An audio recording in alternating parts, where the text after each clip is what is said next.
Okay, so we're going to try this again. I just accidentally, or maybe it was a God moment in light of what I was talking about, deleted a 2-hour video that I was going to convert and upload onto YouTube in regards to this situation that I'm in.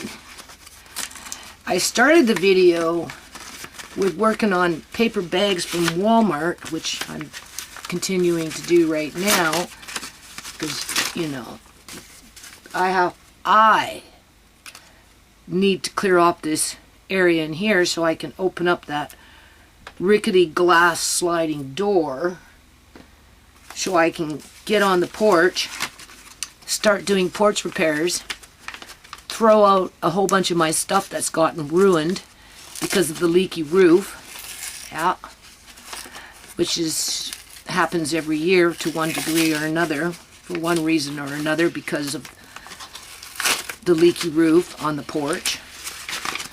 It's not my fault. And of course I'd like to go up and down the stairs versus going all the way around the house when I'm down there working, right? Because it's, you know, it's easier for me. Otherwise I have to go all the way around the house and it's hard.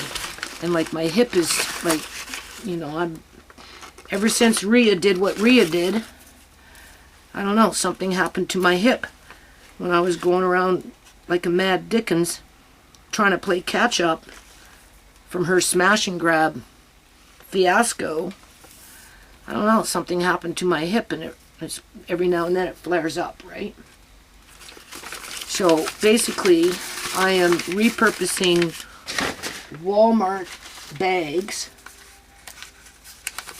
to be using the paper, which is up here, to be using the paper bags after I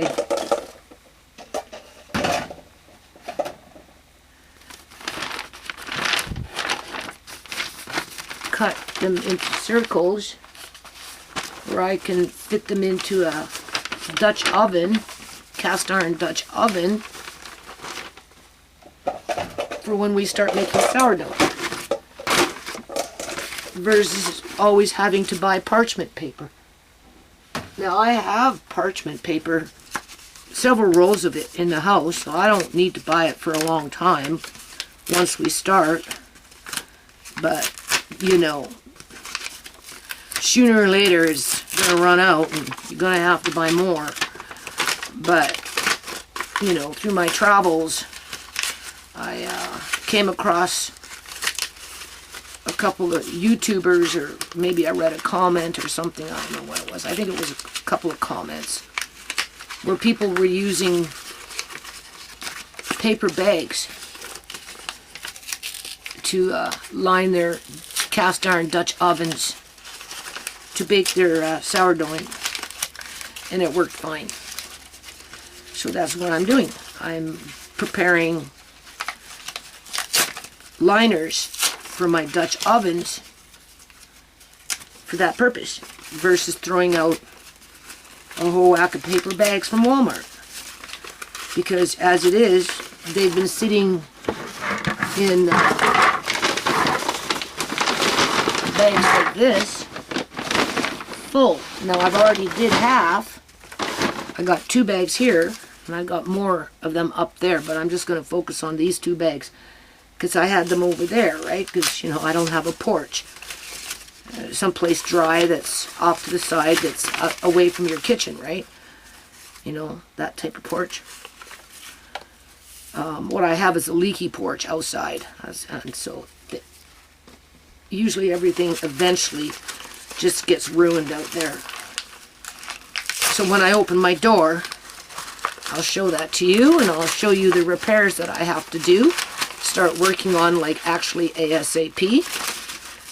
And so when these social workers come, they'll be like, well, what have you been doing? I'll be saying, well, probably, you know, porch repairs. Now I am going to go downstairs, and Andre will come with me at some point. My son said he will help,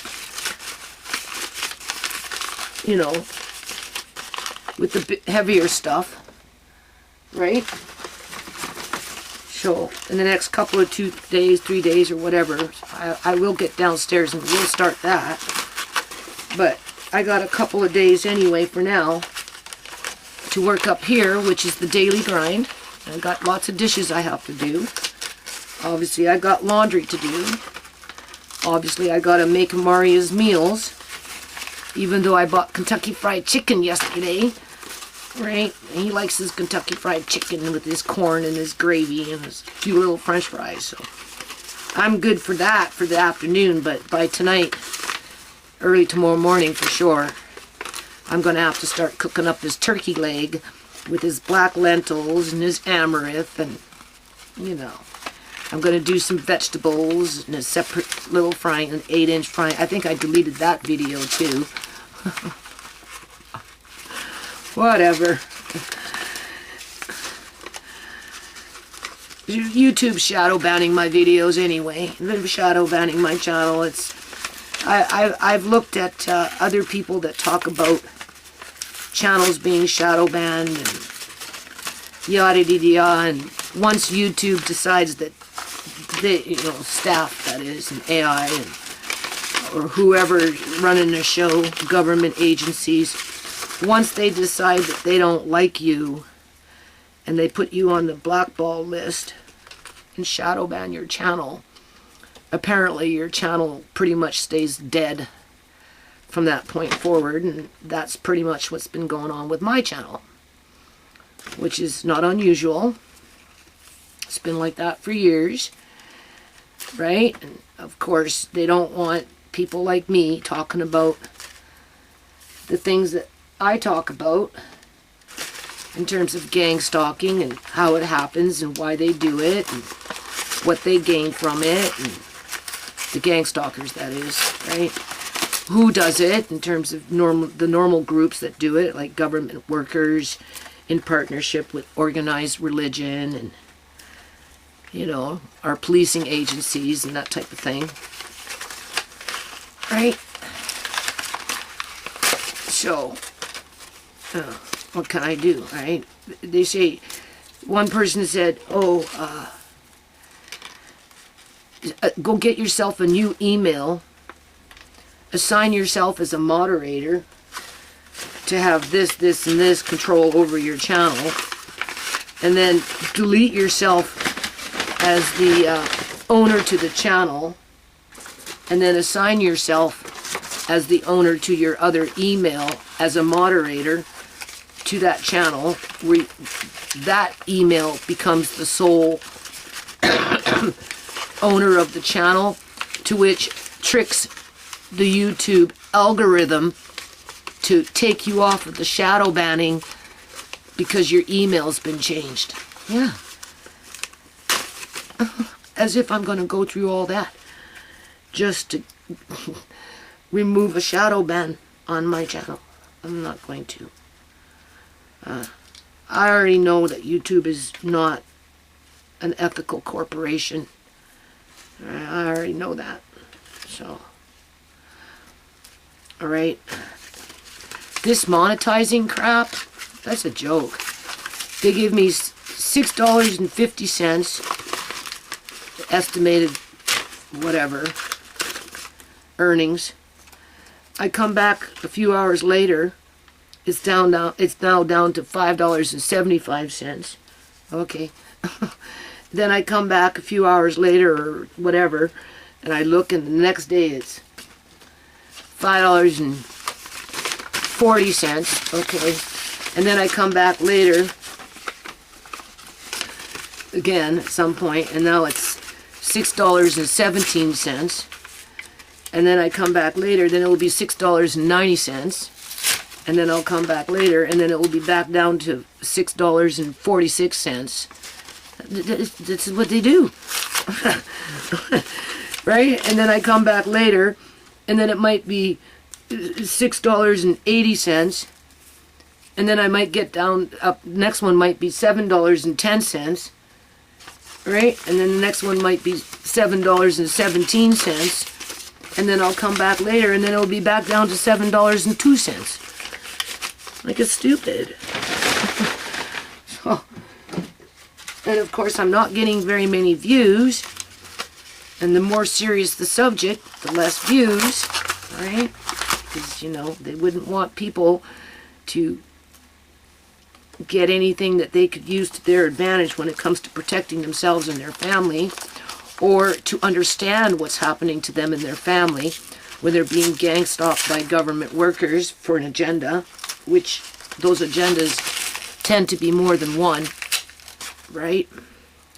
With absolutely no accountability, right? Because you're dealing with criminals, really, at the end of the day, that are like concluded with each other. There is a concluded group of likewise individuals who participate in criminal activity for personal gain, whether it's money, perks,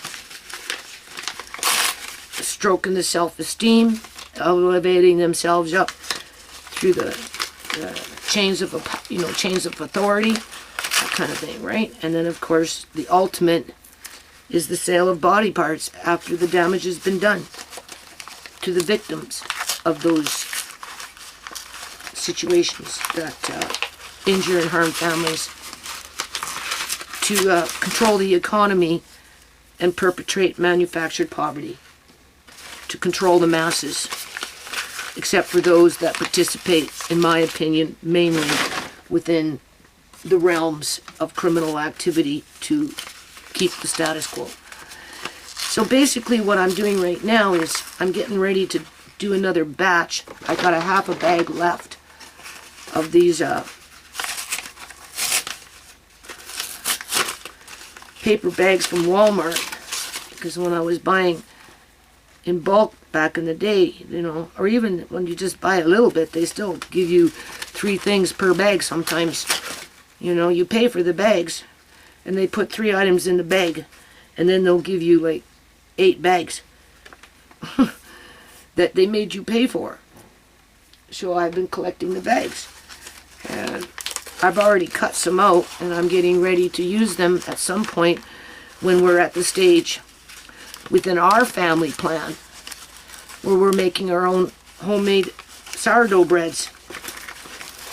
And we can use our Dutch ovens, our cast iron Dutch ovens that I bought specifically for that reason, and we can line them either with parchment paper that I bought from a store or from paper like this, right? And, you know, if you can save yourself $50 after it's all said and done by doing this, well, that's what I'm doing. Because once we start making bread, I won't be buying that much bread. I can tell you that right now. No. But I don't know. I feel like these social workers are trying to implode the house. Yeah, I do. I think they're going, you know, and I wouldn't put it past them. I really wouldn't, because what did they do to my family in 2003? These are the things I was talking about in the video that I deleted by accident, only not in this order. But what did they do to my family in 2003? It wasn't these types of social workers. It was the financial social worker at the welfare office when they cut me off of welfare illegally with 5 dependent children in the middle of winter while looking after a blind man from a house that I lived in for 8 years. 8 years. They cut me off. And in the middle of winter, January of 2003. And I had to pack everything up and move us out into a leaky apartment that was flooding out from the bathroom because they had plumbing problems. Yeah. And then I ended up in a shanty shack looking after a little girl for the Ministry of Children and Family Development for 3.5 years with no pay, because her mother was schizophrenic, and she was leaving her alone at night to go downtown to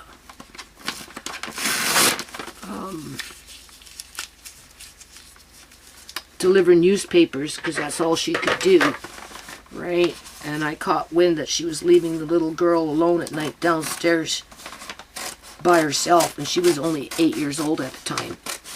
So I phoned MCFD and I said, listen, my landlady, she's a little loopy, right? But she's leaving her little girl downstairs so that she can go downtown and deliver papers, and I'm scared for her, right? Because she's down there by herself sleeping. And they said, oh, this da-da-da.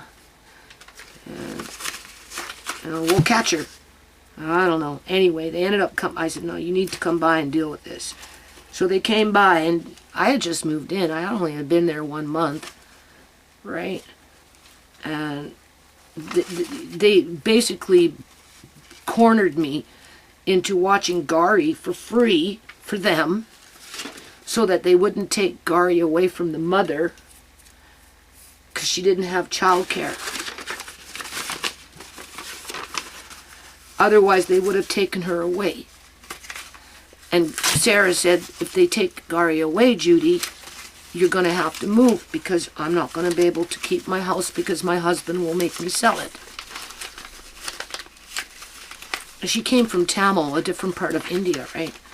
And I said, gee, Sarah, I said, I don't want that to happen, and I can't afford to move. I've moved 2 times with my credit cards with no welfare in the last 4 months, as if I can pack up my family and move out again with no affordable, in those days, the rent then was $700, right? For a 3-bedroom, half of a shanty. All right, like it was a duplex cut into 4. Sarah was in the basement with her daughter, and I was upstairs with 3 bedrooms, right? And it was small, but it was $700. And when you don't have a welfare check and 5 kids, all under the ages of 18, and Uncle John depended on you, I didn't have a choice. I had to look after her. I had to agree. I had to. I had no choice. Because I couldn't afford to move again. Because, I was using my credit cards and I had just gotten credit. So,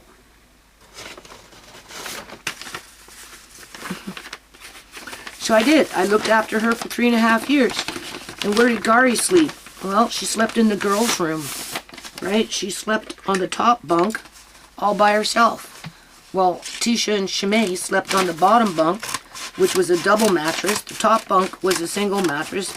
The bottom bunk was a double mattress with TeaSha and ShaMay on the bottom mattress, right? Sleeping side by side with me at the end of the bed, curled up like a dog, right? And then Sierra, she was 15, in the height of her drug addiction, right? And so I had her mattress on the floor in this teeny weeny little room so that when she was there, she had a bed to sleep in, which, a mattress, right? And because she was only 15, right? She was in and out, but she was at the height of her drug addiction. Because, I'd chase her down, I'd bring her home. I try and keep her away from the hoodlums, right? That's when she stole my turntable. And I caught wind of it, and I told her to go get it back. Eventually, she did bring it back. But, yeah, no, they didn't care. They didn't care how we slept and what we went through. They didn't care that I was working for free. Because all they cared about is they were saving money and didn't have to worry about Gary. That was it. And not only that, but I looked after Sarah, too, because she was schizophrenic. So I was looking after Sarah. And when I say I was looking after Gary, I was like pretty much 24/7. She was upstairs all day, and of course she slept there. And a few times she'd go, throughout the day, she'd go to see your mom and, and hang out with her for a little while, but she'd be upstairs eating her food that we... Gary never ate meat until she moved into my house. She basically moved into my house. And then MarKeng got mad at me over the years. To this day, he still holds a grudge that I spent more time looking after, not looking after, but I spent more time, I guess you could say, catering to Gary than I did to him. Or I suppose anybody else for that matter, in his mind. He couldn't understand why I was looking after this little girl, right? Well, it was because it was the only way I could have a roof over our head without me having to pack up and try and find another place to live with no money. After I just spent like maybe $3,000 or $4,000 on my credit card and left a whole bunch of shit behind because they kicked me at the welfare, the government, the social workers at the financial office kicked me out of the fucking house in the middle of winter because of legislation that wasn't even legal or in effect at that time. They used legislation that the provincial government at that time, BC Liberal government, and you know, if you watch my videos before, you'd know this, right? I've mentioned it. That they came in with Bill Clinton in 2001. Gordon Campbell got elected in 2001. Bill Clinton came over, shook his hand. It was a big uproar, like hoorah, right? And he brought over that American legislation where it just started cutting people off of welfare here, there, and everywhere. And for this reason, that reason, and whatever reason, they weren't helping kids, you know, transitioning into adulthood. You had to work 2 years before you could even go to a welfare office and ask for help, right? Just the whole 9 yards, right? So anyway, they took me and said, you know, go to work. If you don't, we're cutting you off. And I said, well, I can't because I've got all the kids. I've got John and yada, yada. Well, we're cutting you off because we've got legislation here that says that we can. I said, oh, well, I don't know what to say. I said, oh, okay, I guess. I don't know. And sure enough, they did. They gave me 1 month notice. And they told me in December, this will be your last check. And come January, I didn't get it. I didn't get no check in January. But I got a credit. I got a credit card. That's right, right? You know, they knew I had credit. So, so I just moved because I didn't know what else to do. I didn't have enough money to pay the rent and hold down the house, right? So I had to lower the cost of the rent, right, by half, at least. I mean, I had my family allowance, baby bonus, but that's all I had, right? And Brooks was already aged out by that. Like, he was aging out, right? So I didn't have my baby bonus with him. So anyway, you know, turns out though that legislation that they used, whatever section that they used, wasn't even applicable to me. All right? The only thing that they could have done on a worst case scenario is deduct $100 a month off my welfare check to penalize me for not going to work. But they had absolutely no right to completely cut me off and throw my family out into the streets in the middle of winter. But that's what they did. That's what they did, people. Right?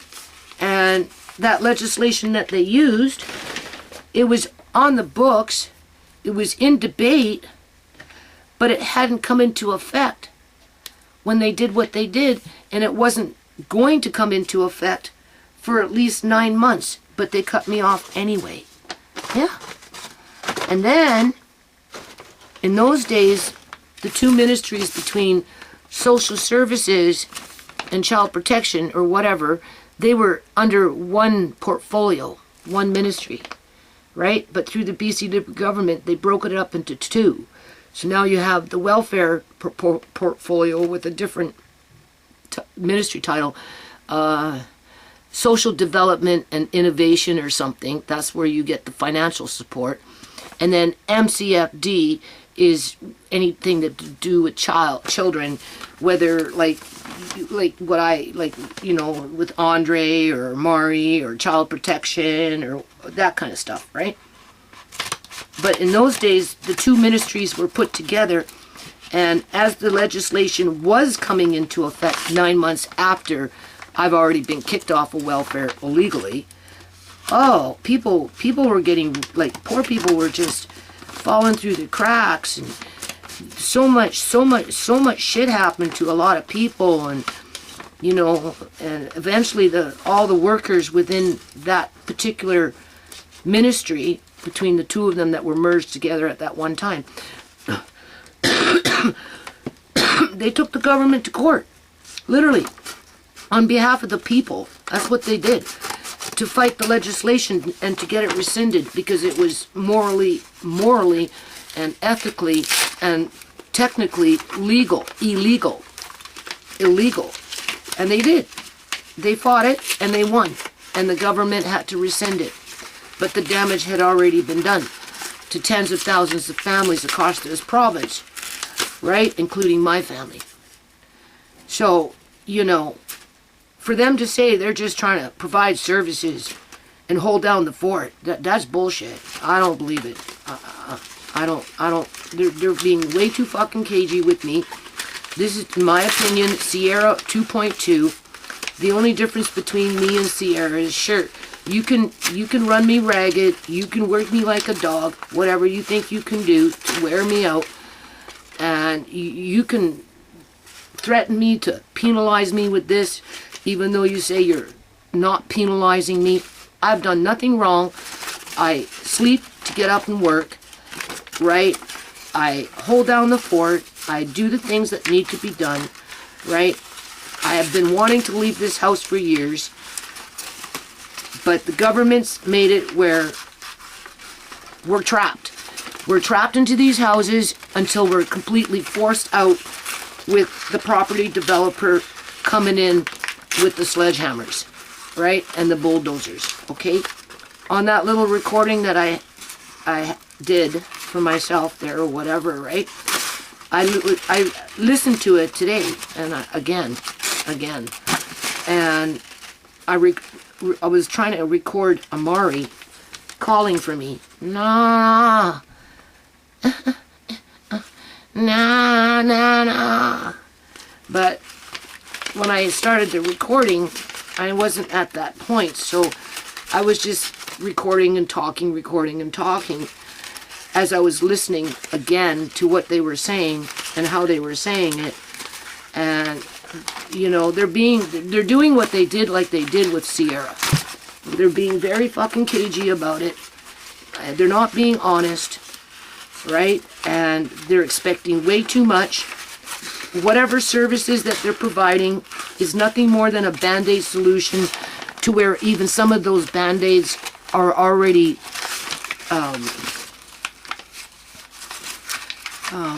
they're not sterile. You know what I mean? They're not sterile. Just because you send Andre to some quote-unquote youth program under some whatever you've got listed on whatever card that you gave us that you think is going to help him to do whatever he needs to do, even though he's moving at his own pace. Personally, it's just a setup, in my opinion, to hook him up with a bad kid, because that's all it's going to take, people. One bad kid to befriend Andre. Yeah, be his buddy, to get him going on the wrong path. Yeah. And to make him even more rebellious, right? Feel sorry for himself so that he can play the system, right? And then get introduced to drugs, right? And then when he kills himself by accident, that's the only thing these people are going to come back and say, well, he did it to himself, Miss Charney. He should have known better not to do drugs, because everybody knows all the drugs are infested with fentanyl these days. We tried to help them. We put them in a program. We can't guarantee that each kid that goes to these programs aren't doing drugs, because the majority of them that go to these programs, that's what they go there for, because they are doing drugs, people. Okay? You know what I'm saying? So, you fool me once, fool me twice, but I don't think you can fool me the third fucking time here. Sorry, boo-boo time. And, so, and it's not something that he wants, right? He's got his two little three friends in the neighborhood, and they're pretty, well, one is very, very innocent at this point. Jude is getting a little wild. He's not even 13, or maybe he just turned 13, or he's just gonna turn 13, and he's on his second or third girlfriend already. I mean, what does that tell you, right? And then, Andre wants him to hang out with the boys, Jude doesn't want to because, you know, he's got his 13-year-old little girlfriend that he hangs out with. So, you know, Andre's been hanging out more with this other little boy who's actually willing to, you know, be more copacetic with being a friend, I guess you could say. And then when, you know, Jude wants to play, he calls up Andre. Oh, well, let's go do this and this. And Andre says, well, no, I can't because, you know, my nana's doing this. Then Jude goes off on Andre and tells him to kick rocks. And then Andre's like, holy crumb, right? You're not there for me, but when you want me, you expect me to be there for you. And I said, well, there you go, Andre. I've been trying to tell you this for years. This is the kind of shit that this little boy does, right? He's been, like, tweaking your emotions for years, you know? And, yeah, like, you know, now you understand why Nana has always been a little concerned about this boy. You know, like, Andre's outside, maybe, you know, I'm going to give him a bit of money to pull Morning Glory, for example, or something like that, right? You know, Jude wants to hang around, but, you know, and next thing you know, it's like, let's go. Like, he likes to run the streets. He likes to walk down the streets and just, you know, he's not, he carries a little pocket knife, and he's not a bad kid yet, that I'm aware of, yet, but at the same time, you know, I'm glad that Andre's waking up to the antics around Jude, you know. Tayden is a little better. I don't have to worry about Tayden, quote-unquote, wanting to experiment with drugs. You know, where Jude's saying, well, go get yourself a girlfriend, Andre. Yeah, right. You're 13 years old. What the hell are you doing with a freaking girlfriend, for crying out loud? You know?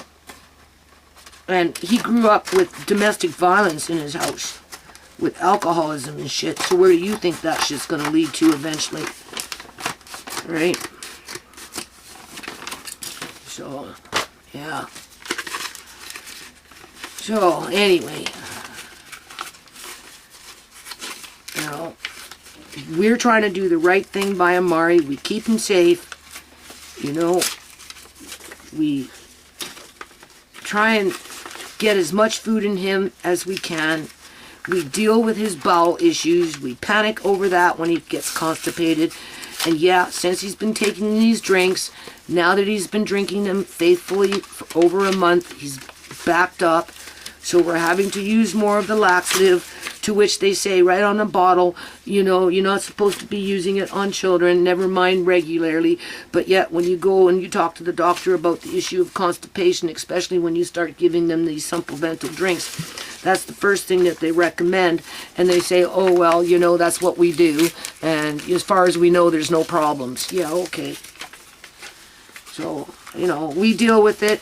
We deal with the seizures. We're on it ASAP. Right, within 5 minutes, it's been determined whether he has whether he's having a seizure or not. And if Andre and I feel both that it looks like he's having a seizure, we call 911 immediately.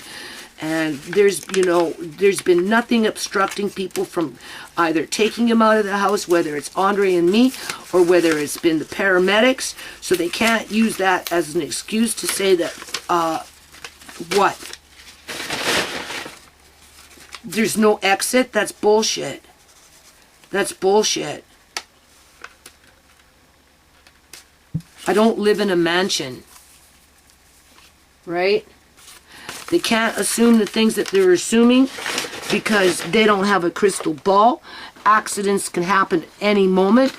Inside of the house, outside of the house, in a freaking mall. Right? You know what I'm saying? So, you know, people can fall and injure themselves in a freaking mall, for crying out loud. Are you going to start closing down fucking malls? I'm sorry, boo-boo malls. You know? Do I have to stop buying groceries? Because if I buy groceries, they pile up in the front door there, right? And, you know, I don't necessarily put them all away in one day. So, you know, we've got a few bags of this, a few bags of that, some boxes of that, maybe a few containers of that. You know, it might sit there for a few days. And then what? I get into trouble because there's groceries on my fucking floor in paper bags. or on, like, you know, with Canadian Superstore, they bring them in with cardboard boxes.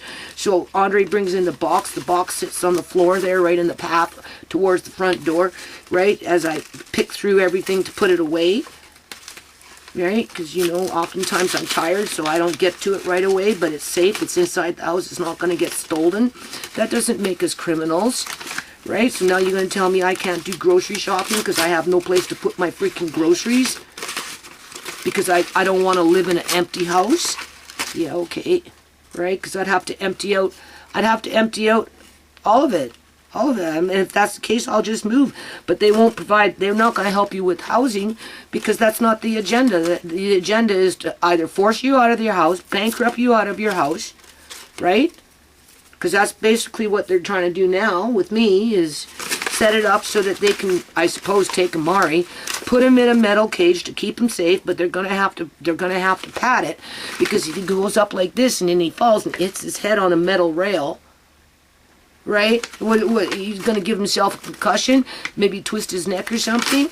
So they're gonna have to pad the whole bloody thing quite high, so he's not gonna be able to see out. It would be like being in a padded room that's a metal cage. That's their solution to keeping Amari safe. Yeah, because ain't nobody's gonna want to do what we do in terms of how Andre and I look after him, with Google eyes on him 24/7 with that heart of steel, ready to spring in action the minute we hear and we look. Oh my God, maybe what, he puked? Oh, okay, we don't have to call 911. It was just a puke. Oh my God, he okay, call 911. You know, it could be a puke, and you just have to wait a few minutes to see if he's going into, like, a few seconds, 30 seconds, 60 seconds, or whatever. It depends, right? Every situation is always different, people, right? So within less than a minute, you'll know whether he's in seizure mode or if it was just a puke. And if it goes into seizure mode, first thing we do is call 911, right? And then I'm pretty much getting ready to go out the door, because I like to take him outside, because by taking him outside and sitting there and, you know, and I talk to him and I whatever, and sometimes he starts to come out of it, right? He doesn't get deeper into it, but he's like, you know, you could see he's trying to come out of it. I can connect with him, right? There's been times where he's been completely limp and we don't even know if he's barely breathing. Right, you know, I mean, every season, last one when he was choking to death, I thought for sure he was choking. I was so scared that I went out on the street just in case he was really choking.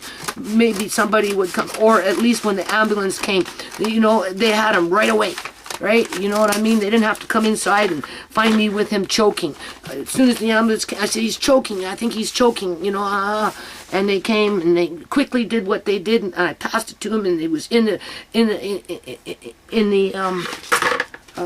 ambulance so fast. And I said, look, just go, right? Because, you know, I wasn't ready to go, right? Because they don't like to wait sometimes. So I trusted them to take him, you know, because, right, I've been in the ambulance with them on several occasions. A couple of times I haven't been, right? Sometimes they just want to go, and I say, fine, right? Sometimes they don't even want me in there. They just say, no, right? You can't come in. And I can't dispute that, right? So this last time with the choking, I thought he was choking. I felt safe with, I felt that Amari was safe with them people. I did. And that's, for me, that's a lot. That says a lot. Because you know me, right? I'm suspicious about them because of what happened to ShaMay. Mainly what they did with ShaMay's body, right? But, so yeah. And these women, you know, with the, you know, oh, well, you're not being penalized. We're not here to penalize you. You got time. You know, we're trying to have a healthy working relationship. No, you're not. This is not a working relationship, okay? Because when it rubber meets the road, and I said, well, what happens in this, you know, at this point, you know, and we're standing in here, and they were, you know, blah, blah, blah, and I said, well, I don't know, like, you know, like, Because I told him, I'm trying to figure out a way to move out. Oh, well, you're going to get somewhere, and well, no, I can't. When do you move? Well, I don't know. I guess when they decide to demolish this house. I'm not sure yet. If I could move within a reasonable time, I'd start fresh. I would. That's what Andre and we talk about, starting fresh. Gee, Andre, if we start fresh, you know, maybe that's where we would think about your room and what do you want in the house? Like, what do you want from the house that's in your room? You know, Nana has DJ equipment, right? Do you want the DJ equipment in your room? Yes, Nana. Do you want all the records in your room? Yes, Nana. Maybe you'd like a few musical instruments in your room? Yes, Nana. Can I have the computer in my room? No. Why, Nana? Why can't I have the computer in my room? Well, because if I let you take the computer in your room, then it's going to be a real big problem when it comes to you being online. And, you know, I think that should be more in a more neutral location where, you know, it's all in moderation. But he can have a computer that's offline that he can make music with, because, you know, he has programs for that, right? And, you know, he can record his own DJing or whatever he wants to do, right? You know what I'm saying? So, you know, and he wants some kind of I don't know if it's a futon or a single mattress or something at the back of the room, so that if he wants to sleep in there, he can, if he wants. But it's not anything that he wants more than looking after Amari at this point, right? Even if he had his own room, he's not going to sleep in it. Not very much. Because we're too hardwired looking after Amari. We have our routine, right? We already got the room figured out where we're going to be looking after Amari and how we're going to set it up. We just don't have the room yet. Just like we've got it kind of figured out what he's going to have in his bedroom. Just like, well, Nana's entitled to a bedroom, but I don't need clothes in it anymore, and I sure in hell don't need a whole bunch of fabric in there. So Nana's room, you know, being that I'm going to be mostly with Amari, is going to be a pantry. I've given up my bedroom for the pantry. With or without my son and his wife living with us, you know, I'm in the market of, I'm shopping around for I don't want to call them roommates, because I don't want to have roommates. No. I want my own little space where I can lock the door, and Andre and I and Amari can have our privacy. But if we need help, the person that lives on the other side of that door, right, you know, they're available to help. Okay, whatever that help may be. Okay, that's what I'm looking for right now, and I'm putting out the call. Okay, I've already asked a few people, you know, how is it even possible that I could even find anybody that would be responsible enough to not take advantage of me, right? And, you know, move in with me all gung-ho to say this, yeah, you know how people, oh yeah, it would be great, you know, look what Rhea did. Oh yeah, it would be great, we could do this, we can do that, the kids can have this, and yada yada yada. But, you know, turn around and fucking rob me. Well, you move into a place with someone, next thing you know, they're not paying the freaking rent because, you know, they got you to pay the rent. Right? So, right? So they can go off and do whatever that is they want with their freaking money, and then you're left holding the damn bag. That's the part that scares me. Not the part that, it's not the part with sharing a house with a door that's locked between the two suites with somebody else. It's the fact that they're gonna not pay the rent or something dumb like that, right? Or they'll start bringing a whole bunch of people over and start partying and acting stupid, you know? And they might even have kids themselves, right? You know, oh yeah, I got kids, I'm a responsible mom, or whatever, dad, or whatever, and you can trust me, yeah, no problem. And then you move in with them, next thing you know it, you know, they're not paying the rent, right? They're busting up shit. They got their friends coming around all the time. Maybe they'll start a freaking grow-op down there or something. Who bloody knows? That's the part that I'm worried about. But it doesn't stop me from still making inquiries and seeing if, you know, maybe something can happen. So I don't know. Right? Otherwise, it's going to be Andre, I, and myself with Amari. Andre, Amari, and myself. Assuming that social services would let me do it. Because now they think they own me. And my grandkids. Basically.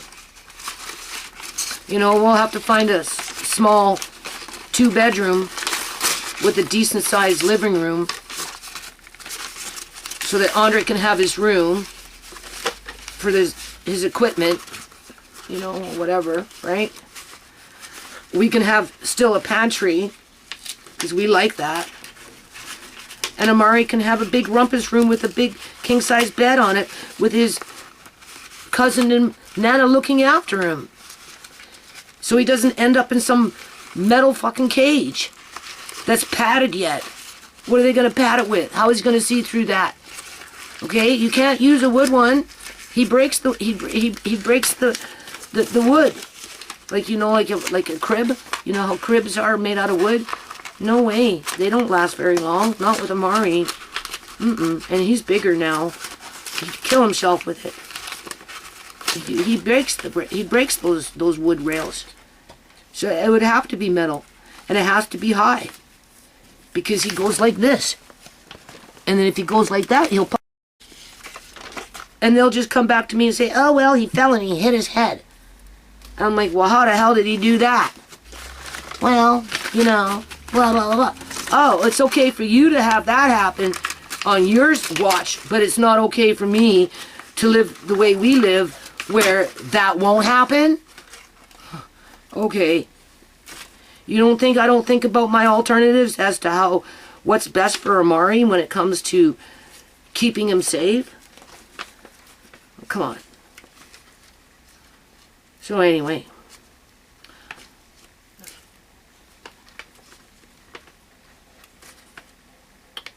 They have no solution outside of, I guess when I lose my house, I'm expected to give Amari away. I was listening. That's what it sounded like. Get TeaSha to look after him when I lose my house. That's what she said. And I'm like, well, I don't know if that would possibly happen, because TeaSha can't afford to house him in terms of the space, because of what our governments are doing to people when it comes to affordable housing. So you're doomed to fail. These people are just speeding up that process. They're building their case like the city of Surrey and my landlords with the yard. Even though it's not my responsibility to be doing extreme yard maintenance. Never mind porch repairs. But I will be doing porch repairs. And before these social workers showed up, I was starting up with the extreme yard maintenance again with that freaking morning glory and the rest of the weeds that are out there. Yeah. And now I've been steered away from that. But I'm going to work on the porch. As soon as this door is open, I'm going to start working on the porch. And they're going to come and they're going to say, well, what the hell have you been doing? I've been working on the porch. But that's your landlord's responsibility. Yeah, but don't you understand that if I don't do it, it will just get worse and worse and worse. Nothing will get done. And, right, I have to do it. I don't have a choice. I try and stop the disaster from happening, even though I know it's just a matter of time before the whole house comes tumbling down. Forget the porch, include the whole house, because of the politics that we're dealing with here, to which you do nothing and absolutely nothing about, but yet whatever it is that you think you're doing right now is so damn important. Yeah, okay. Don't say that we need to get Amari out the door. Trust me, we're here.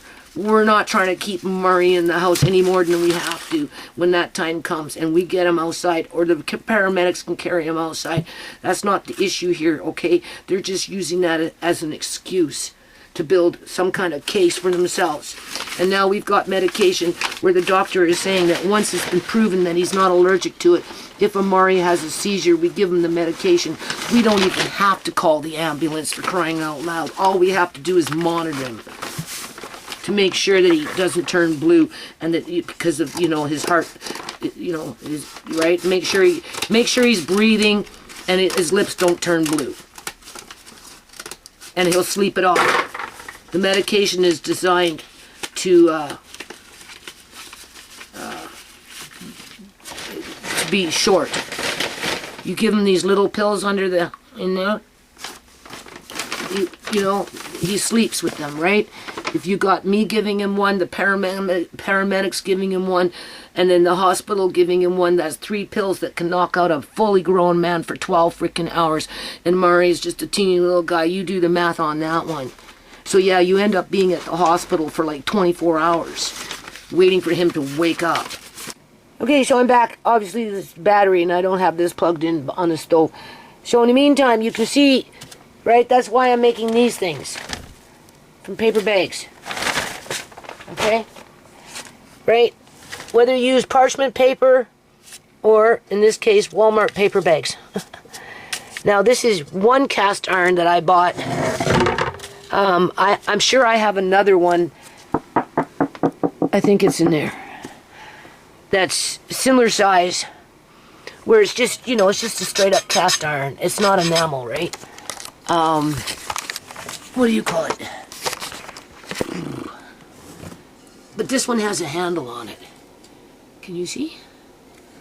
Right? And then the lid. Ideally, you want the ones with the little bumps on them so that the moisture falls back down. I think the other one that's similar to this that doesn't have a handle, just these on the sides, has the little bumps, and honestly I think it's in there. Right? Yeah. So you could make a small loaf with, it's not very deep, this one is heavy. I could do exercises with this to build muscles. Oh yeah. Oh, I don't know about that. Ooh. It pulling these muscles in here. My breasts will grow. Oh, if I did this every day, up to 50 times a day or more, oh yeah. Oh yeah, I could see how my muscles would start to build. So anyway, that's the purpose of this, and I'm pretty sure I have another size, only maybe a little deeper and without the handle, right? Oh, and I would have bought that pretty much for what I'm thinking about here. Now you could use this one as a frying pan if you wanted to, but I got cast iron frying pans, so I'm okay with that. And then I've got little ones, four little ones, cast iron, like to make soup bowls with. Yeah, I think they're in there too. So in a situation like that, you'd maybe want to make smaller, right, of these. The purpose of this, with the paper inside, is, you know, it's easier to get the bread out when the time comes, right? So I just wanted to show you that. Not quite ready to make sourdough bread yet, so I'm just, you know. So what I'm going to do is, I got one more big Walmart bag here, anyway, of paper, like paper bags. I've already done one bag. Whew. So I'm going to work on this bag now for the next couple of 2-3 hours. And out of the one bag, I don't know how many of these I got, but a fair amount. And you know these things, if you buy this kind of stuff, you know it can get expensive, right? So now that I've done that, that's one bag, so by the time I'm done it will be double, right? And then I just fold them up in half, and I put them in an extra large Ziploc bag. But before I do that, this time, right? I'm going to get an iron, yeah. And I'm just going to iron them quickly. To, one, flatten them, right? But more for, because I got moths, eh? The moths that come into the house from the grocery stores. It doesn't matter if it's Walmart or Canadian Superstore, because those are the two stores that I get delivery to the house, right? And that's how the moths came in. There was a couple of years I didn't have no moths. There was a couple of years I had moths, and then no moths, and then, I started buying whatever from Canadian Superstore and Walmart. I never used to buy, like, online. I started buying online. That's what happened. And then things started to come in. The moths started to come in with the groceries. Yeah. And then because the house upstairs is so hot, they love it, right? And there's so many places for them to, do what moths do, right? So I'm going to take a semi-hot iron to this to flatten it and to, just in case there's a moth egg or something on it, just get rid of it, right? So they're nice and sterile by the time I want to use them. So now I got one more big bag there. Oh joy.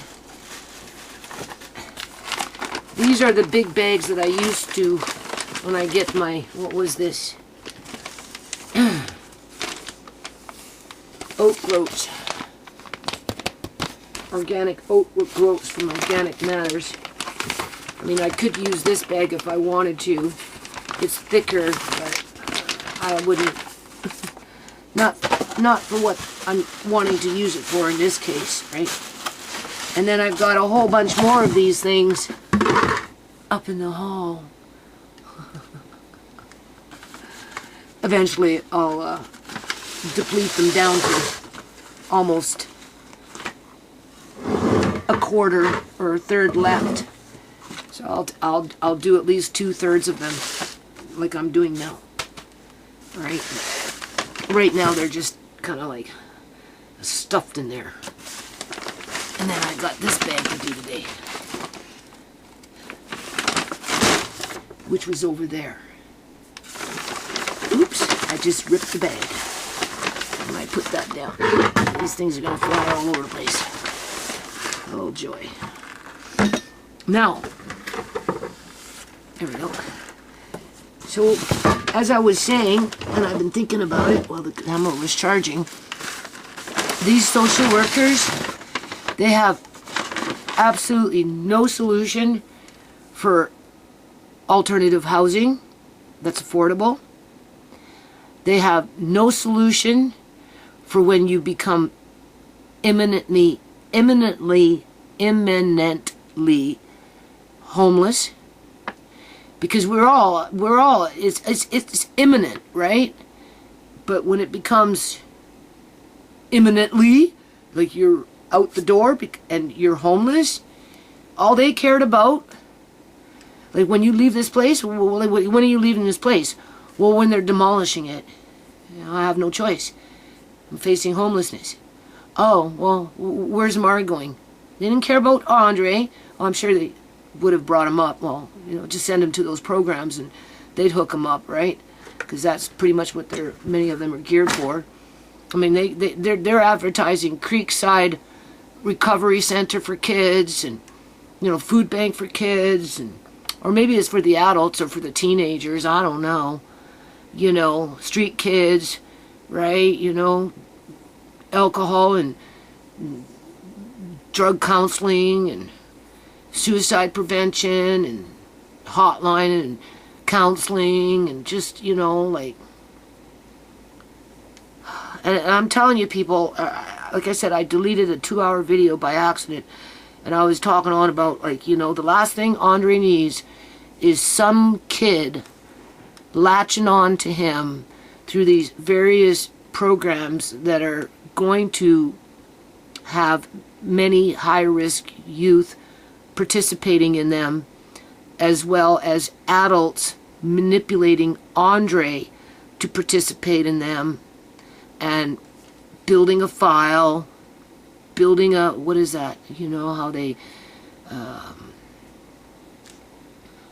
determine what your character is like.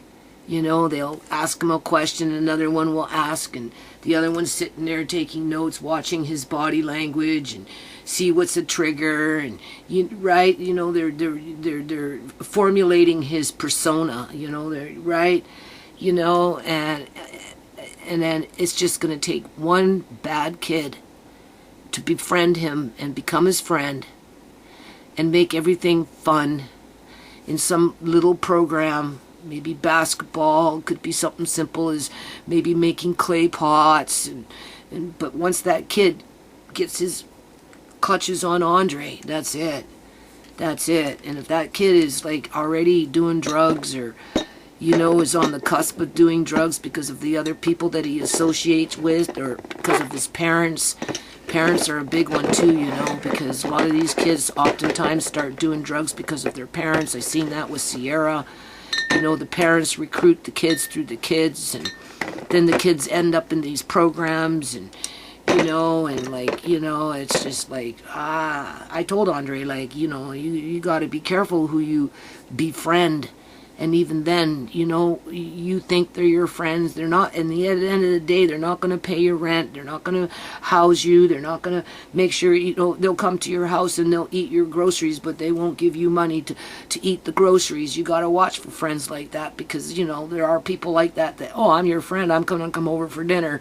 Or let me just come over and visit. And then they end up staying for dinner. And before you know it, they need a place to stay. And then they're sleeping on your quote-unquote couch, eating all your food, and you get up in the morning and your fridge is bare, but they're still your friend. You know, like, I try and warn him about these things, to what to watch for as he gets older, and to just feel comfortable with building a life where he's an honest, mature, trustworthy, reliable, responsible person.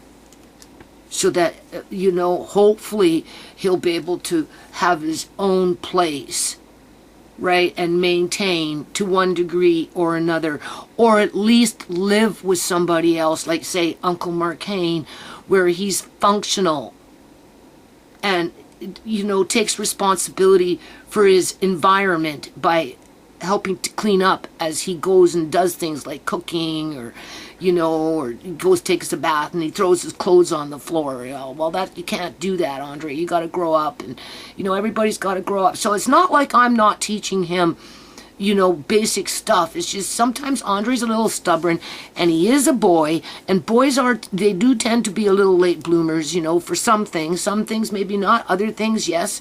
Right, you know, and I'm okay with that, people, like, right, and like, you know, he's been doing math for Uncle MarKeng, and he's been really trying really hard to complete 40 questions, you know, within an X amount of hours, which is a lot for Amari, and I mean for Andre, and you know, because there's you know, he had trauma when he was young, and, you know, by the time he's done doing, he gets like sometimes these headaches with it. And I said, yes, Andre, that can happen, you know, and when your brain is doing that kind of, I used to get headaches too, right? You know, sometimes when you're overdoing it, right?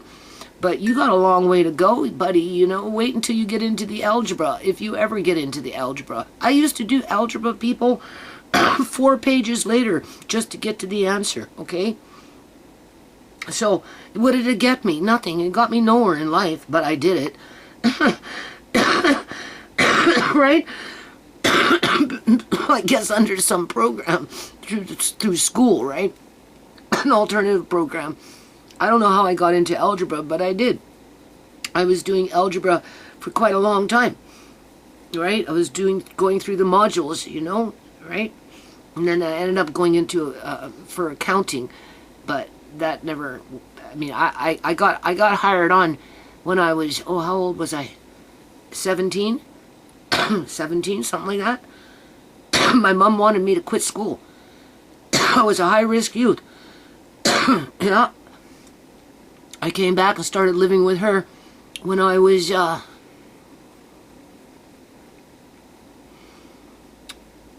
17.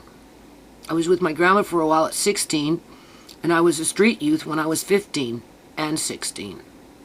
Yeah. Yeah. It's amazing I never got caught up in that trafficking, because I ended up in the States for a while at 15 years old by myself. Yeah. Don't ask me, I'm not going to tell you that story. I made it back though, right? I'm here now, eh?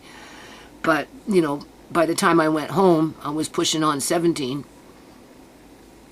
And I registered into alternative programs for school, right? And then Brooks's dad was in the same school. But, you know, we weren't dating no more, right? And I ended up dating this man that was disabled in a wheelchair. I guess I felt safe with him in terms of not threatening Brooks's dad in terms of dating another, well, I don't know. He befriended me as a friend, and we were friends, and then, you know, he started to see me, this guy in a wheelchair, right? Started to see me as his girlfriend or something. And I suppose I just kind of, he was needy, right? You know, this guy, he had you know, the urine bag on the outside, right? I don't know what they're called. So he needed, and he couldn't walk or anything, eh? So he needed assistance. And I was still in love with Brooks's dad, right? But he was showing no interest in me. So, you know, just, you know how you go into the cafeteria and you hang around at the table with everybody that's going to school. Well, this guy used to be at the table, right? And, you know, and chatting and whatever. And I'll come to my house, and next thing you know, I'm changing his pee bag. I'm doing all his work for him in the house. Yeah. Because it was adult alternative learning. That's what it was. It was an adult. So it was all ages. It was like, you know, 17 and up, eh? With like 30 and 25-year-olds. And it was a big, huge institution. So that's how I know, like, when I tell Andre, when Amari leaks out and things start to smell pissy, it's not their fault. Like, you know, they don't go out of their way to do that, right? Like, whether they understand what they're doing, like that guy with his pee bag and just his situation, or like Amari, where he's completely oblivious to it. The point is, anytime you're dealing with body fluids that are not going into a bowl, like a toilet bowl, basically, and even then, if you don't ever clean your toilet bowl, what happens? It's just a matter of time, right? It starts to, you know, get slimy, right? Or if a boy pees into a toilet and it goes around, it starts to smell. Well, it's the same thing with a child that's disabled, right? If they're leaking out of their diapers all the time for whatever reason, and because Amari's so skinny and his flow is so strong, and sometimes his penis isn't in the right direction, you know, and if Amari's like got his leg a certain kind of way, there's a gap. There's a bit of a gap between the diaper and his skin. So when he pees, it goes through the gap, and it just gets everything wet, and then of course it leaks onto the blankets or the towels or whatever, and you know, and then it starts to pile up. So maybe it was a good thing that I was involved with that person at some point. I never had sex with him or nothing. I don't even think he was capable of it, but he needed it. You know, he needed assistance, right? So, you know, it was kind of like a girlfriend, because I helped him, right? And I ended up changing the pee bags. I didn't like it. After a while, I just couldn't cope with it anymore, and I said, well, you know, I had to go, right? You know, Amari's different though, right? But maybe that's why I can kind of cope with the rigmarole, that daily grind, with what I have to deal with. I just wish I had a better laundry room. Hold on a minute. Okay, so anyway, back to this. Well, you know, what you gonna do when they demolish the house? Well, I don't know. I'll be facing homelessness. What are you gonna do with Amari? This is what was being said in here, right? And I'm like, well, I don't know. Why? Like I don't know what, I don't know, right? Like, does anybody know what they're going to do when they're facing homelessness? Can't afford nothing because there's nothing affordable if you can find it in terms of what you need, right? And she's like, well, what about, TeaSha? And I'm like, yeah, well, I don't know about that because she can't house him in terms, she can't afford to house him. She'd have to get another, bigger space. She needs bigger space in order to house Amari, right? So does Mark. Everybody needs bigger space. Okay?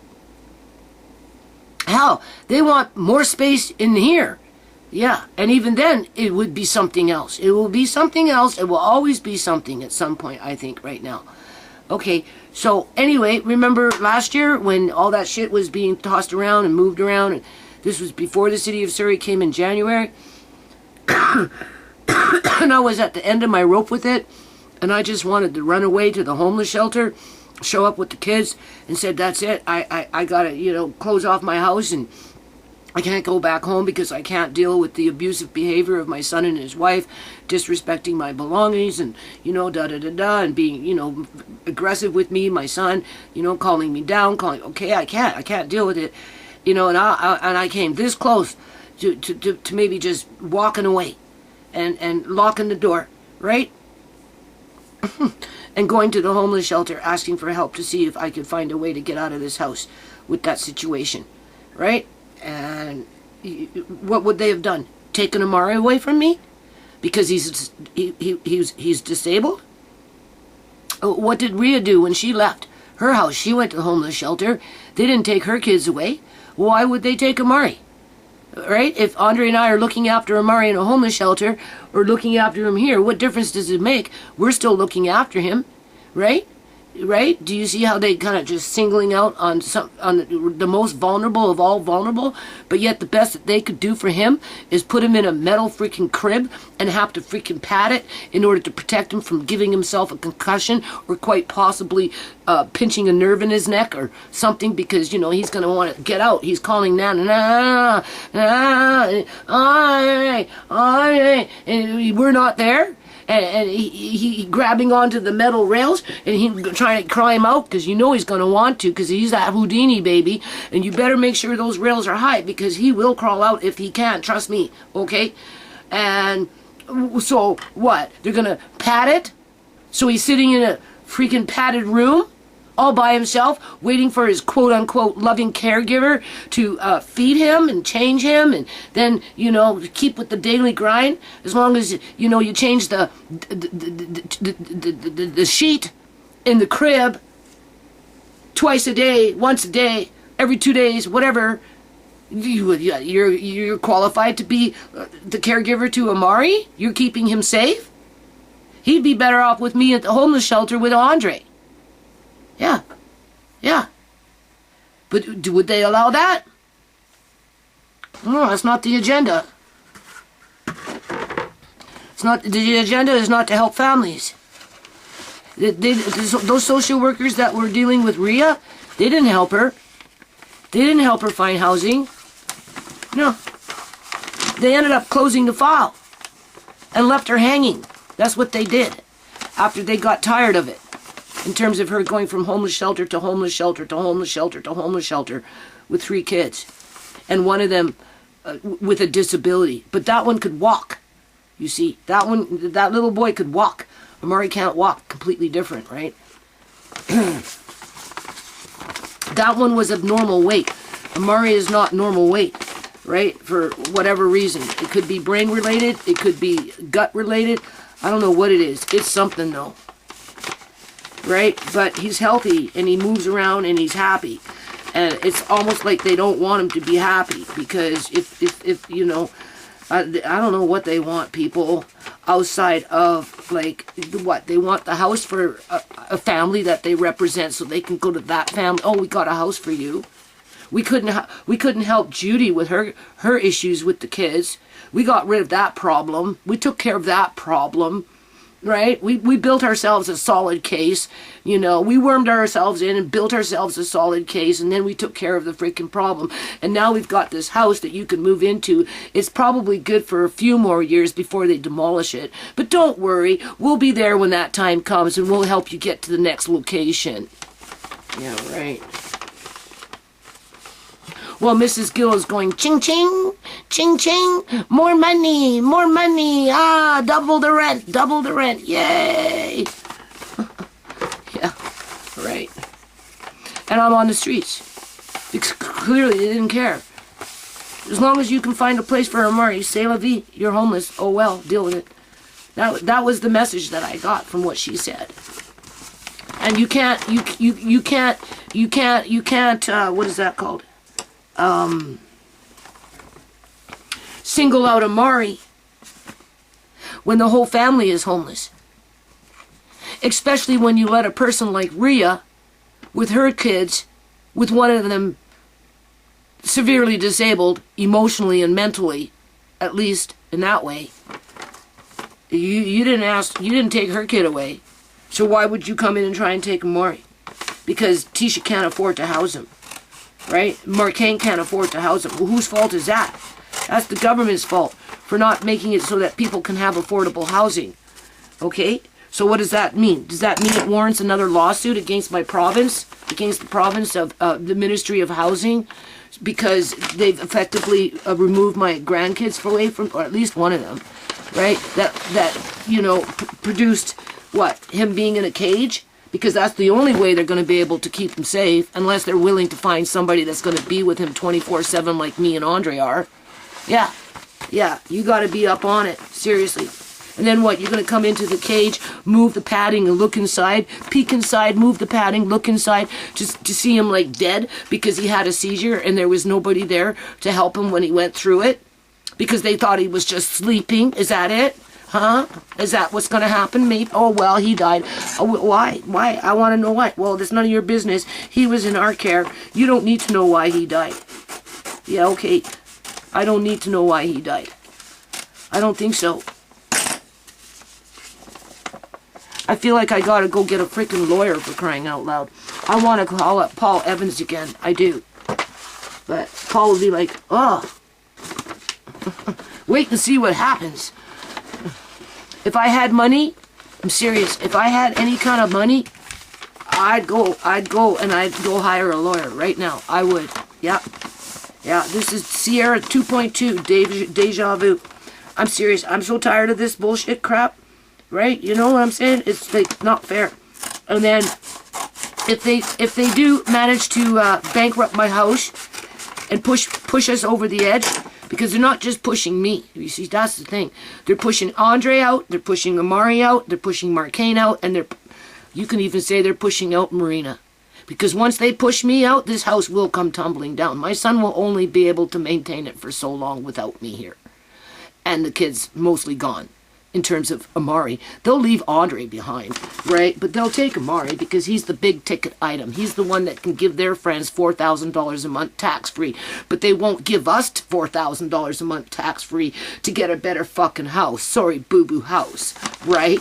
Instead, they'd rather bankrupt the house, criminalize me, blame it on me, because what? I'm not working with them? I work every freaking day, for crying out loud. I know some people wouldn't consider, this camera's gonna go blink, blink, blink. I know some people wouldn't consider this to be work, what I'm doing right now. But you know what? I saved myself $50 freaking dollars at least doing what I'm doing. And I'm happy with that because I'm getting closer and closer to, as a matter of fact, I just ordered a book from Amazon for how to utilize discard sourdough starter. It's a debate. Should you repurpose this sourdough starter and make pretzels with it and put it into your waffles and do this and do that? Or should you just simply chuck it out? Some people will say you can use it. Here's the recipes.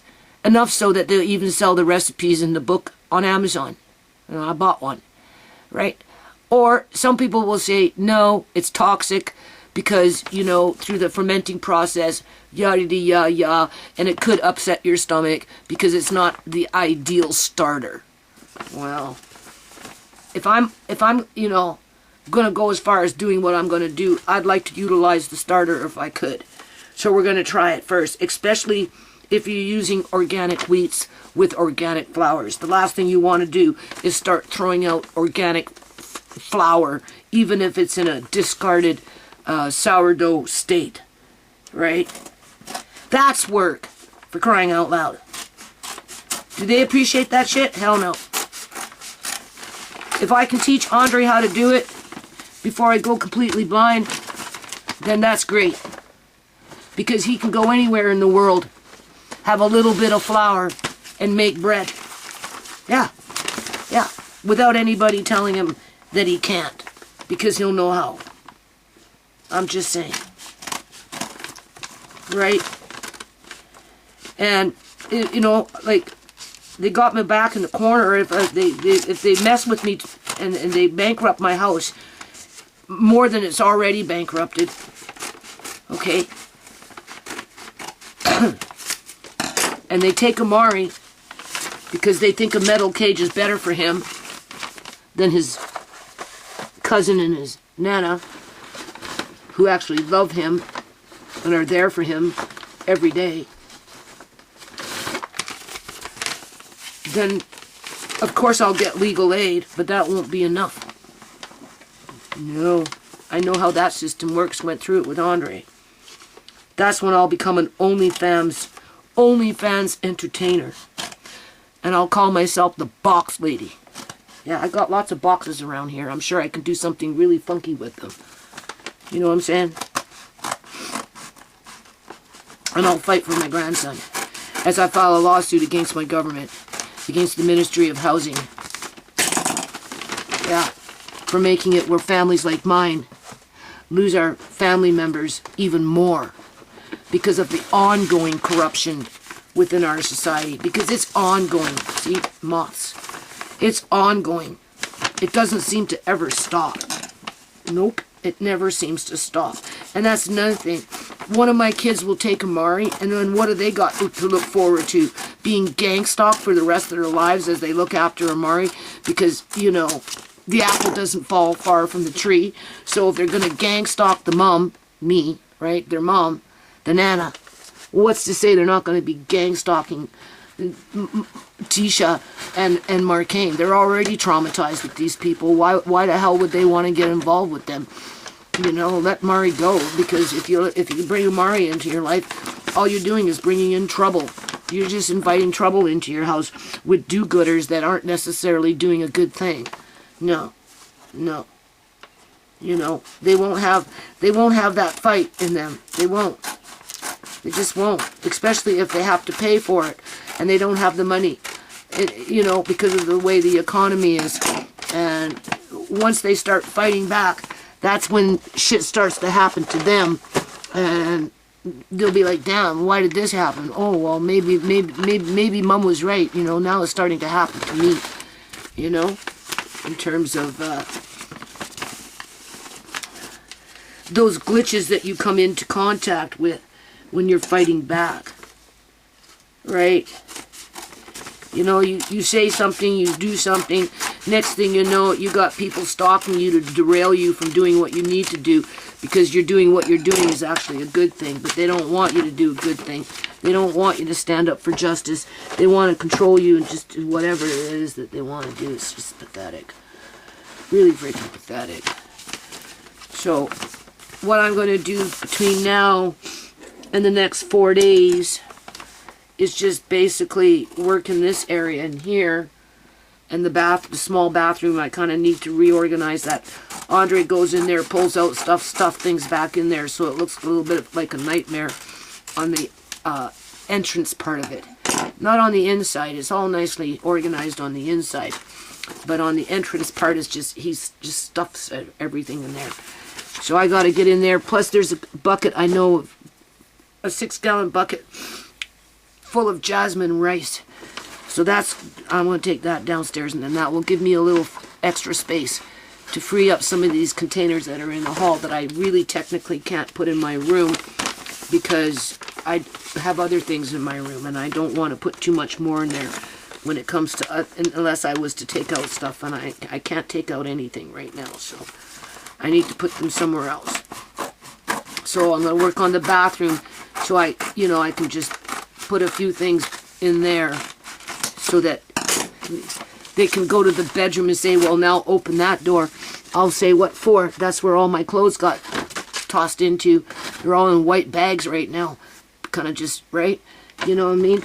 And I've got fabric in there, and I've got books in there, and of course, the kids' stuff and whatever, right?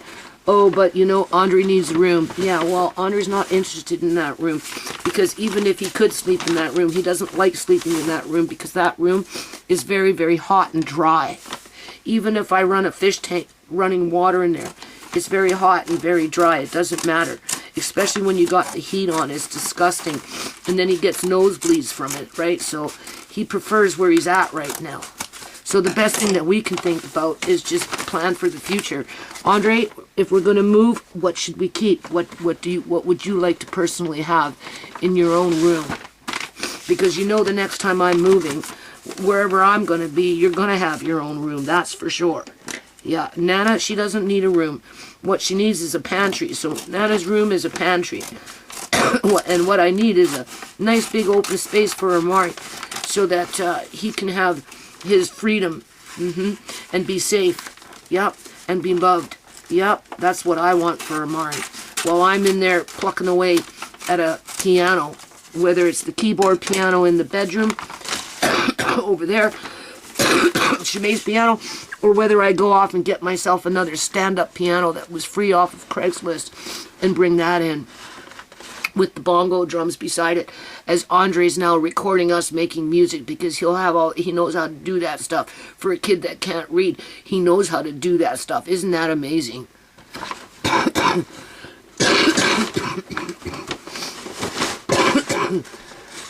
I just bought him a little mic for his birthday. It's a podcast mic, and it has a little soundboard on it. I let him play with it, right? After these women left. He was technically supposed to, I'm going to leave this, I'm going to end it on this, right? He wasn't supposed to get the computer back until the 15th, right? I gave him 1 week grace because he's been trying really hard to not badger me and just respect boundaries and accept responsibility for bad behavior, that kind of thing, right? And he's been working hard with his math, with MarKeng and whatnot. So anyway, after they were gone, I placed the order, and it came the next morning. So when he woke up, it was here. 1-day delivery. And, he didn't expect it, but I said, okay, Andre. Because I've been adamant. You don't get the computer back until the 15th, right? So I said, okay, in light of everything that's been going on and what we just went through, because, it makes us both ill. It really does. It does upset him as much as it upsets me. I just told him, you can take some downtime and go figure it out, set it up, and let's see how fast you can figure it out in terms of this mic with this little soundboard. Well, he started putting it together, and he doesn't know it all in terms of what that soundboard is capable of doing. But he's definitely on it. He figured out most of it already. And he's excited to create some of his own sounds as well. Right? Yeah. But he has to give the cord back to me today. He only got it for 1 day. So let's see. I said, you only get it for 1 day. Only because of what's been going on. Just to give you some downtime, right? So that right? You don't so deep depression doesn't set in because of them, right? Just like a release valve. But he still has to finish his grounding. He gets the computer back on the 15th, but he can quickly get back into his old ways if he's not careful. And Then he gets mouthy and city and moody. But we're discussing that too. We're working on that. I'm telling him he can't grow up with bipolar symptoms and he needs to smarten up. You know, one minute he's happy, next minute he's like, ugh, and because he can't get his way. That's what it is, right? Once he realizes he can't get his way, then he gets moody with me. And I tell him, you got to stop doing that, right? Just suck it up. If you're grounded, and it is what it is. You know?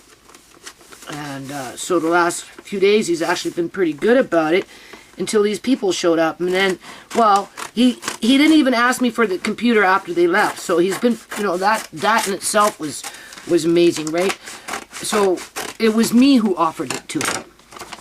You know, because it came in and he was looking at it, right? And in his mind, he's, oh, I don't get to play it for, you know, what was it, 5 more days? I thought that's kind of cool. I thought, no, you deserve a break. So he was on it yesterday. So he has to give me the computer core today and finish the rest of his grounding. And then after that, we're gonna write the things that are in priority in terms of household chores, schoolwork, that kind of stuff. So that, you know, because just telling him isn't necessarily effective. So I said, okay, now that the wipeout board has been kind of cleaned off, you know, we'll set up something where we can just write, you know, the priorities for the day before you get too caught up with your, you know, on the computer kind of thing, right? Yeah. And he phoned his boss, Brad, right? See if he can get a little bit of work in. I don't know what happened with that because I fell asleep. So whether they got plans for that or not, I told him that's okay. No matter what's going on with me with these women, you know, I will, you know, if he needs you for a couple, 2-3 hours, whatever, you go, right? You go and you go, because he drives a lawnmower. And it's a lawnmower that you can drive. I don't know what kind of lawnmower that is, but that's the kind. He goes, yeah, that's, you know, he says, I'll tell those women I drive a lawnmower. And they'll be like, what? Yeah, I actually drive a lawnmower. You know, to me that's more important for Andre than hooking up with some problematic kid that wants to distract him away from the things that he needs to be focusing on.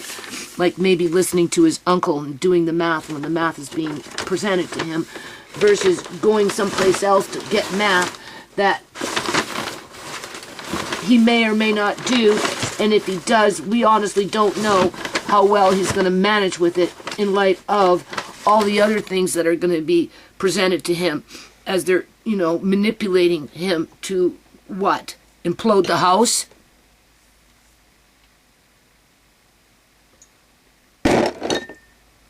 Cut off the bed? And then what happens? Everything comes tumbling down. Isn't that a repeat of when they first took Andre? And they did what they did with Sierra? And look what happened. Well, I'll find $200 to file another fucking lawsuit.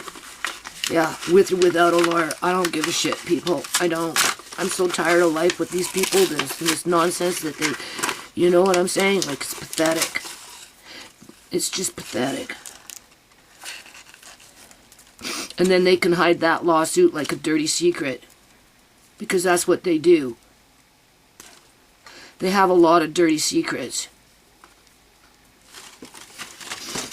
Now, these things, I don't know. I had it in the first video, but I deleted that video. I'm saving these things because I have, like, you know, Andre's walnut art material, and we haven't had a chance to really do anything with that yet. And I bought rings to make dream catchers and to make actually little sets because I got all the crafts and stuff. I just haven't had time to put things together. So for this, I was thinking, since I was doing these things, right? You know, I mean, like, you know, in a kit with a dream catcher, or you could just even make mats. You know how you weave, right?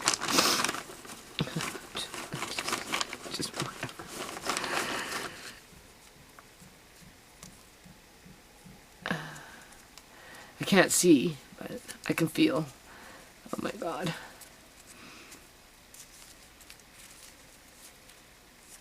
Oh, yeah, I can't see. Their colors, they merge together, right? That's what happens.